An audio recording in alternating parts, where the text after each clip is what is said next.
అందరికీ నమస్కారం అండి. తెలుగు స్టోరీ బుక్ ఛానల్కి స్వాగతం. ఈరోజు నేను మీకు వినిపించబోతున్న కథ, కొడుకు కోడలు ఉద్యోగాలకి వెళ్ళిపోతే ఆ ఇంట్లో ఒక పని మనిషిలా, మనవడి ఆలనా పాలనా చూసే ఒక ఆయాలా చాకిరీ చేస్తున్నా కూడా కోడలి విసుర్లు కసుర్లు. కానీ చివరికి అత్తగారి విలువ ఆ కోడలు ఎలా తెలుసుకుంది అనేది ఈ అత్తమ్మ అనే కథ ద్వారా మనం ఇప్పుడు విందామండి. కథను చివరి వరకు వినండి. నచ్చితే లైక్ చేయండి. కొత్తగా మన ఛానల్ని చూస్తున్నట్లయితే కనుక సబ్స్క్రైబ్ చేసుకోవడం అస్సలు మర్చిపోవద్దు. మరిక కథలోకి వెళ్ళిపోదామా. బుజ్జిగాడు పాస్ పోసినట్లున్నాడు. డ్రాయర్ తడిసి ముద్దయింది. చూసుకోవద్దా అత్తయ్య? అలాగే ఉంచితే వాడి ఆరోగ్యం పాడవదు. ఆఫీసు నుంచి రాగానే పాక్కుంటూ తడిసిన డ్రాయర్తో ఎదురొచ్చిన కొడుకుని చూడగానే చిరాగ్గా అంది కవిత. ఆ మాత్రం నాకు తెలియదు మరి. నీలా ఒకరిని కాదు, 6 మందిని కని పెంచాను. పిల్లల్ని ఎలా పెంచాలో నువ్వు నాకు చెప్పనక్కర్లేదు. ఇంట్లో పని వీడి పని చెయ్యలేక చస్తున్నాను. క్షణం ఆగడు. పాకుతూ ఇల్లంతా చిందరవందర చేస్తాడు. లాగేసినవి సర్దగానే మరోచోట పని పెడతాడు. పట్టుకొని చేతులు పడిపోతున్నాయి. నీకే పొద్దున్నెళ్ళి ఇప్పుడు వస్తావు. ఈ మధ్య ఎన్ని చేస్తున్నానో, ఎంత చస్తున్నానో నీకేం తెలుసు? అసలే విసుగ్గా ఉన్న రాధమ్మ కోడలు విసుక్కునేసరికి పొద్దుట్నుంచి పడ్డ శ్రమకి వయసు పైబడిన ఆయాసం తోడు కాగా కోపంగా అంది. చేతకాకపోతే చేయలేనని చెప్పండి. ఏ కేర్ సెంటర్లోనో వేస్తాను, లేదంటే ఉద్యోగం మానేస్తాను.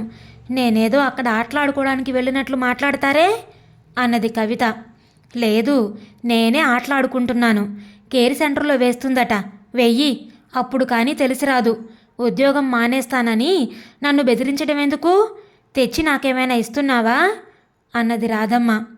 అబ్బబ్బా, ఏంటమ్మా కవిత, నువ్వైనా కాస్త నోరు మూసుకోకూడదు? ఆఫీస్లో చచ్చి చెడి ఇంటికొస్తే ప్రశాంతత లేకుండా ఇదో గోల అన్నాడు కవిత భర్త వంశీ. మీకు నేనే కనిపిస్తాను. నేను కూడా ఆఫీసు నుంచి ఇప్పుడేగా వచ్చింది. నాకెలా ఉంటుంది? అక్కడికేదో నేను కావాలని గొడవ చేస్తున్నట్లు. అయినా నేనేమన్నాను? ఈ డ్రాయర్ మార్చాల్సింది అన్నాను. దానికింత రాద్ధాంతమా? విసుగ్గా అన్నది కవిత. అవును తల్లి, నేనే రాద్ధాంతం చేస్తున్నాను. అందుకే పెద్దవారు కోడలు కూతురు అవుతుందా అని ఊరికే అనలేదు. పెద్దదాన్ని. ఈ వయసులో పొద్దున్నుంచి సాయంత్రం దాకా ఇంటడు చాకిరీ చేస్తూ బుజ్జిగాడిని పట్టుకుంటున్నాను. ఆ కృతజ్ఞతైనా లేదు అని బాధగా అన్నది రాధమ్మ. ఇక గొడవ శృతి మించుతుందనుకున్న వంశీ, ఏంటి కవిత, అమ్మ ఈ వయసులో కూడా లేని ఓపిక తెచ్చుకొని పనిచేస్తుంది. కొంచెమైనా అర్థం చేసుకోవు అన్నాడు. అంటే మీరు నన్నే అంటున్నారా? అవును, ఎంతైనా మీరు అంతా ఒకటే. నేనేగా పరాయిదాన్ని. ఉదయం నుంచి రాత్రి దాకా ఆఫీసులో రెక్కలు ముక్కలు చేసుకొని నానా ఆగచాట్లు పడి 2 బస్సులు మారింటికొస్తే అక్కడికి నేనేదో సుఖపడిపోతున్నట్లు తల్లి కొడుకులు బాగానే అంటున్నారు. చాలు, దానికి బదులు బుజ్జిగాడిని నన్ను ఏ గంగలోనో దూకమన్నా బాగుండేది. కుళాయి విప్పింది కవిత. నోర్మొయ్, నోటికి ఎంతొస్తే అంత మాట్లాడడమేనా? ఇప్పుడేమైందని ఇంత గొడవ అన్నాడు వంశీ. మీకు నేనేం చేసినా అలాగే కనబడుతుంది. నేనే పిచ్చిమోహాన్ని. ఉదయం లేచిన దగ్గర నుంచి కాళ్ళకి చక్రాలు కట్టుకున్నట్లు తిరుగుతూ పనిచేసి ఆఫీస్లో ఊడిగం చేసి వచ్చినా నోరెత్తి మాట్లాడకూడదు. మీరేమన్నా పడాలి అన్నది కవిత. అనవసరంగా ఎక్కడికెక్కడికో లింకు పెట్టి నా సహనాన్ని పరీక్షించుకు అన్నాడు వంశీ. అవును, నేనేం మాట్లాడినా అనవసరమే అన్నది కవిత. ఆ గొడవతో ఆ రాత్రి ఎవరికి వారు అలిగి పడుకున్నారు. ఆ ఇంట్లో మౌనం భయంకరంగా రాజ్యం ఏలింది. ఇందుకు కారణమైన బుజ్జి మాత్రం అమాయకంగా నిద్రపోయాడు. తల్లికి షుగర్ ఉందని వంశీ దగ్గరుండి బతిమలాడి తల్లికి 2 ముద్దలు తినిపించాడు. తెల్లవారాక ఎవరికి వారు మౌనంగానే రోజువారీ కార్యక్రమాలు చక్కబెట్టుకున్నారు. ఆఫీస్కి వెళ్ళక తప్పదు కాబట్టి రోజులాగానే ఇద్దరూ ఎవరు ఆఫీస్కి వారు వెళ్ళిపోయారు. రోజు 1-2 సార్లు వెళ్ళొస్తానత్తయ్యా అంటూ చెప్పి వెళ్ళే కవిత ఆ రోజు ఏమీ మాట్లాడకుండానే వెళ్ళిపోయింది. ఆఫీసులో ఉందన్న మాటే కానీ మనసు దేనిపైన లగ్నం కావడం లేదు కవితకి. రాత్రి జరిగిన సంఘటన గుర్తుకొస్తే అసలు అంత చిన్న విషయం అంత సీరియస్గా ఎలా మారిందో అర్థం కావడం లేదు. అత్తయ్య మాటలకు రోషంతో కొలీగ్ సుమ దగ్గర కేర్ సెంటర్ గురించి వాకప్ చేసింది. అయ్యో, అసలు మీ అత్తయ్య ఉండగా నీకెందుకే అంత కర్మా? ఆవిడేదైనా ఊరు వెళతానన్నా బ్రతిమిలాడో బామాలో చీరలో నగలో కొనిచ్చి నీ దగ్గరే ఉంచేసుకోగాని అమ్మో కేర్ సెంటర్ విషయం అడగొద్దు. ఆ బాధలు చెప్పేవి కావు. అక్కడ వదిలొస్తుంటే పిల్లల ఏడుపు చూస్తే మన ఉద్యోగం పైన మనకే అసహ్యం వేస్తుంది. మన కెరీర్కి మన చదువులకి అడ్డం వస్తారేమోనని వారం వర్జం అన్నీ చూసుకొని పిల్లల్ని కన్నాలా వద్దా అని డిబేట్ వేసుకొని ఒకవేళ కంటే ఒక్కరా ఇద్దరా అని ఆచితూచి కన్నాక వాళ్ళకి ప్రేమని పంచలేక ఉద్యోగాన్ని వదులుకోలేక వదులుకుంటే ఈ కాలంలో బ్రతకలేక కక్కలేక మింగలేక బాధపడుతున్నాం. పాపం పసివాళ్ళు, వాళ్ళకి ఇవేవీ తెలియవు. మన అమ్మవాళ్ళు మనకు సమృద్ధిగా పంచిన ప్రేమను మనం వారికి ఇవ్వగలుగుతున్నామా? కనీసం నువ్వు ఇవ్వకపోయినా మీ అత్త ఇస్తోంది, సంతోషించు. ఎందుకొచ్చిన ఉద్యోగాలు చెప్పు? మనసు చించుకుంటే మన కాళ్ళ మీదే పడుతుంది. పిల్లల ముద్దు ముద్దు ఆటలు, మురిపాల పాటలు, బోసి నవ్వుల సోయగాలు మనం తీరిగ్గా ఉన్నప్పుడు కావాలనుకుంటే వస్తాయా? మన నుండి ఆ ప్రేమను ఆ వయసు దాటాక వారు పొందగలరా? గుండెల మీద చెయ్యేసుకొని చెప్పు, ఎన్ని నెలలు నువ్వు వాడికి కడుపు తీరా నీ పాలు ఇవ్వగలిగావు? ఆసక్తితోనో అవసరం కోసమో మగాళ్లతో సమానమంటూ చేసే ఉద్యోగాలతో ఉరుకులు పరుగులతో మన జీవితంలో తిరిగి రాని ఎన్ని మధురానుభూతులను మిస్ చేసుకుంటున్నామో. కాసులకు కడుపు తీపి అమ్ముకుంటున్న మనకు తెలిసి రావడం లేదు. మనం ఇంట్లో ఉన్నంతసేపు వంట పని, ఇతర పనులే సరిపోతాయి. పిల్లల ఆటలు చూడడానికి మనం తీరిక చేసుకునేసరికి వారు అలసి నిద్రపోతారు. ప్రేమ, ఆప్యాయత, అనురాగం బజార్లో కొనుక్కునే వస్తువులు కావు. కేర్ సెంటర్లో సౌకర్యాలు కల్పించగలరేమో కానీ ప్రేమను పంచివ్వలేరు. సహజమైన నానమ్మ ప్రేమను చవిచూసిన నీ బాబు ఎంతో అదృష్టవంతుడు.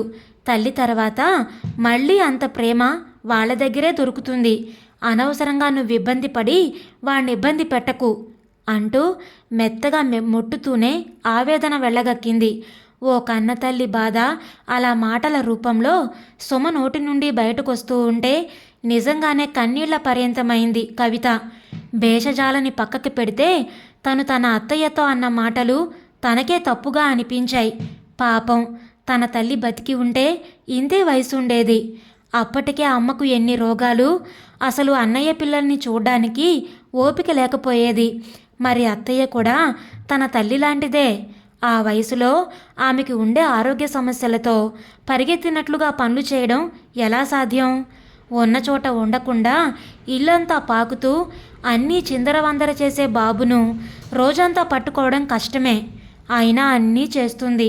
నిన్న తను వెళ్ళేసరికి బాబుకి పాలు వేడి చేయడానికి వంటింట్లోకి వెళ్ళినట్లుంది. వాడప్పుడే పాసు పోసినట్లున్నాడు. దానికే తాను అలా అనకుండా ఊరుకుంటే పోయేది. ఎంతైనా పెద్ద ఆవిడ. అత్తలు కోడళ్ళని అంటారు కానీ కోడళ్ళే వేలెత్తి చూపితే సహజంగానే ఏ అత్తకైనా రోషం వస్తుంది. మావయ్య గారు ఉన్నప్పుడు కూడా తన తప్పు లేకపోతే చిన్న మాట కూడా పడేది కాదు ఆవిడ. తను సాధారణంగా ఏమీ అనదు. కానీ 2 బస్సులు ఎక్కి దిగి సీటు దొరక్క నిలబడి అలసటతో వచ్చి వాణ్ణి చూడగానే ఆ విసుగులో నోరు జారింది. కానీ పాపం పొద్దుట్నుంచి రెక్కలు ముక్కలు చేసుకుంటుంది అత్తయ్య. అంతేకాదు, నిజానికి తను కన్నతల్లి అయినా తనకన్నా బాబును ఆవిడే బాగా చూసుకుంటారు. నోటి దురుసుతో తానెంత పెద్ద తప్పు చేసింది, పెద్ద ఆవిడ ఎంత బాధపడి ఉంటుందో. అయినా భర్త కూడా అటువైపే మాట్లాడేసరికి తనకి కోపం వచ్చింది. ఇప్పుడు ఆలోచిస్తే అనిపిస్తుంది, ఆవిడకు తాము తప్ప ఎవరున్నారు? మిగతా అందరూ ఆడపిల్లలే. ఆయన తన వైపు మాట్లాడుంటే ముందొచ్చిన చెవులు కన్నా వెనకొచ్చిన కొమ్ములు వాడి అని తనకు ఎవరూ లేరని ఆవిడ ఎంత బాధపడిపోయేదో. ఈ వయసులో ఆమె బాధపడ్డం మంచిదా? ఇప్పుడు ఆలోచిస్తే భర్త అలా మాట్లాడడం కూడా తప్పేమీ కాదనిపిస్తోంది. చాచా, సుఖమయ సంసారాన్ని అనవసరంగా నరకం చేసుకున్నాను. వచ్చేటప్పుడు బుజ్జిగాడు కొంచెం నీరసంగా అనిపించాడు. ప్రతిరోజు కనీసం 2 సార్లైనా అత్తయ్యకి ఫోన్ చేసి ఎలా ఉన్నారని అడిగేది. కానీ ఈరోజు చెయ్యలేదు. బుజ్జిగాడిని చూడాలని మనసు కొట్టుకుంటున్నా భర్త తనను విసుక్కున్నాడు అన్న కోపంతో ఇంటికి కూడా కాస్తంత ఆలస్యంగా వెళ్ళాలనుకుంది. తర్వాత ఆ కోపం తగ్గినా అనుకోని అర్జెంటు పని మీద పడ్డంతో ఉండిపోక తప్పలేదు. రోజు కన్నా గంట పైగా ఆలస్యం కావడంతో బుజ్జిగాడిని ఎప్పుడెప్పుడు చూద్దామా, అత్తయ్యను ఎప్పుడెప్పుడు క్షమాపణ అడుగుదామా అనిపించడంతో త్వరగా ఇంటికి బయలుదేరింది కవిత. ఆఫీస్కి వచ్చాడన్న మాటే గాని వంశీ మనసులో లేదు. రాత్రి జరిగిన గొడవకి పరిష్కారం కనబడడం లేదు. ఆఫీసులో ఉండాలనిపించక బయటపడ్డా ఇంటికి వెళ్ళబుద్ధి కాలేదు. బండిపై అలా తిరిగి పార్కులో కూర్చున్నాడు. ఆలోచిస్తుంటే అతనికి తాను తప్పు చేసినట్లు అనిపించింది. పాపం కవిత తనతో సమానంగా ఆఫీస్లో నానా చాకిరీ చేసొస్తుంది. తనకు తెలుసు ఆఫీస్ పనుల్లోని ఒత్తిళ్ళు. దీనికి తోడు 2 బస్సులు మారొచ్చి మళ్ళీ ఇంట్లో పనిచేయాలి, బుజ్జిగాడిని చూసుకోవాలి. ఏదో విసుగులో మాట జారుంటుంది. అంతదానికే తను నోరుమి అంటూ ఎగరాలా? పోనీ అమ్మ కోసమన్నా తర్వాత బెడ్రూమ్లో అయినా దగ్గరికి తీసుకొని నెమ్మదిగా లాలిస్తూ సారీ చెప్పి బుజ్జగిస్తే పోయేది. చచా, ఎంత పని జరిగింది. పాపం అమ్మ కూడా బుజ్జిగాడిని కన్న తల్లి కన్నా ఎక్కువ ప్రేమగా చూసుకుంటుంది, అన్నీ చేస్తుంది. తనకి తెలిసి అమ్మ ఎవరిని పల్లెత్తు మాట అందు, పడదు. అలాంటిది కోడలు తనని నిలదీసినట్లు అడిగితే బాధగా అనిపించదు? ఈ వయసులో అమ్మ చేసే సహాయానికి మేమిద్దరం ఎంతో రుణపడి ఉన్నాం. కవితకి సారీ చెప్పి అమ్మ గురించి కన్విన్స్ చేయాల్సింది. కవిత కూడా గొడవ పడేసరికి అమ్మ బాధపడినట్లుంది. తన పట్ల కూడా ముభావంగానే ఉంది. ఎక్కువ మాట్లాడలేదు. నిజం చెప్పాలంటే ఆవిడ ఆరోగ్యానికి తమ ఇద్దరిలోనే ఒకరు ఇంట్లో ఉండి ఆమెను చూసుకోవాలి. కానీ తామిద్దరే ఆమె పైన మరో భారాన్ని పెట్టి బయటకు వస్తున్నారు. అమ్మో, ఆలోచనలో పడి చూసుకోలేదు. బాగా చీకటి పడింది. రోజు కన్నా గంటకు పైగా ఆలస్యమైంది. అమ్మ ఎంత కంగారు పడుతుందో అనుకుంటూ బైక్ స్టార్ట్ చేశాడు వంశీ వేగంగా ఇంటికొచ్చి తాళం వేసి ఉన్న తలుపును చూసి ఆశ్చర్యపోయాడు. ఏమైంది? మళ్ళీ కవిత ఏదైనా గొడవ చేసిందా? బాబు ఏమయ్యాడు? అమ్మ కవిత ఏమయ్యారు? అయోమయంగా దిక్కులు చూస్తూ ఉండగా పక్కింటి పాప వచ్చి, బామ్మ ఈ తాళాలిచ్చి బాబుకి బాగోపోతే అన్నయ్య బండి మీద మార్కెట్ దగ్గరున్న హాస్పిటల్కి తీసుకువెళతానని చెప్పమంది అంటూ తాళం చెవులిచ్చి వెళ్ళిపోయింది. ఈలోపు కవిత కూడా ఇంటికొచ్చింది. వంశీ జరిగిన విషయం అంతా కవితకు చెప్పాడు. కవిత కంగారుగా, బుజ్జిగాడికి ఎలా ఉందో, అత్తయ్య దగ్గర డబ్బులు కూడా లేవు, ఎన్ని అవస్థలు పడుతుందో, పిచ్చి మొహాన్ని, రోజు అత్తయ్యకి ఫోన్ చేసేదాన్ని, ఈరోజు ఫోన్ కూడా చేయలేదు, త్వరగా పదండి అంటూ కన్నీళ్ల పర్యంతమై బైక్పై కూర్చుంది కవిత. హాస్పిటల్ బెడ్పై పడుకోబెట్టి ఉన్న బుజ్జిగాడిని తలవైపు కళ్ళనీళ్లతో దిగులుగా కూర్చున్న రాధమ్మని చూడగానే, అత్తయ్య, ఏమైంది అత్తయ్య బుజ్జిగాడికి? బుజ్జి బుజ్జి అంటూ ఏడవసాగింది కవిత. అమ్మా, ఏమైందమ్మా? తల్లి భుజాల చుట్టూ చెయ్యి వేస్తూ దుఃఖంతో వణుకుతున్న స్వరంతో ఆదుర్దాగా అడిగాడు వంశీ. మధ్యాహ్నం జ్వరం వచ్చింది. సాయంత్రంలోగా 1కి 2 సార్లైనా ఫోన్ చేసే మీరు ఈరోజు ఒక్కసారి కూడా ఫోన్ చేయలేదు. నేను ఫోన్ చేసి చెబుదామంటే మీ ఫోన్ నంబర్ తెలీదు. సాయంత్రానికి జ్వరం ఎక్కువై 4 సార్లు వాంతులు, విరోచనాలు అయ్యాయి. ఇంతకుముందు వాడికి వాడిన ఇంట్లోని విరోచనాల మందు పోసినా ఏం లాభం లేకపోయింది. చూస్తుండగానే నీరసంగా అయ్యి కళ్ళు తేలేస్తున్న వాడిని చూడగానే నా కాలు చెయ్యి ఆడలేదు. సరేలే, మీరు వచ్చే సమయం అయిందని చూస్తే మీరు రాలేదు. నాకేమో ఏ హాస్పిటల్ తెలీదు. పక్కింటి అబ్బాయిని అడిగి ఇక్కడికి తీసుకొచ్చాను. జాయిన్ చేయమన్నారు. మా అబ్బాయి వస్తాడు. నా దగ్గర డబ్బులు లేవు. ఈ బంగారు గాజులు తీసుకోండి అంటూ వాళ్ళ కాళ్ళు పట్టుకున్నాను. ఇంజెక్షన్ ఇచ్చారు, సెలైన్ పెట్టారు. జ్వరం తగ్గి ఇప్పుడే నిద్రపోయాడు. ఇంక భయం లేదులే, కంగారు పడకండి అంది రాధమ్మ. నన్ను క్షమించండి అత్తయ్య, నిన్ను నేను తప్పుగా మాట్లాడాను అంటూ కళ్ళ నీళ్లతో అత్తగారి చేతులు పట్టుకుంది కవిత. మనలో మనకు క్షమాపణలేమిటమ్మా అంటూ కొడుకునొక చేత్తో కోడలనొక చేత్తో దగ్గరికి తీసుకుంది రాధమ్మ.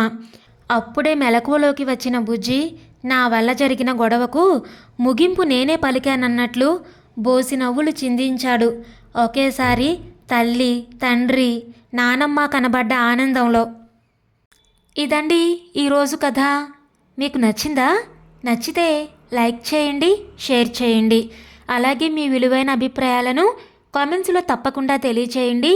ఇలాంటి మరెన్నో మంచి మంచి కథలు వినడానికి మన ఛానల్ని తప్పకుండా సబ్స్క్రైబ్ చేసుకోండి. మరలా రేపు మరొక మంచి కథతో కలుద్దాం.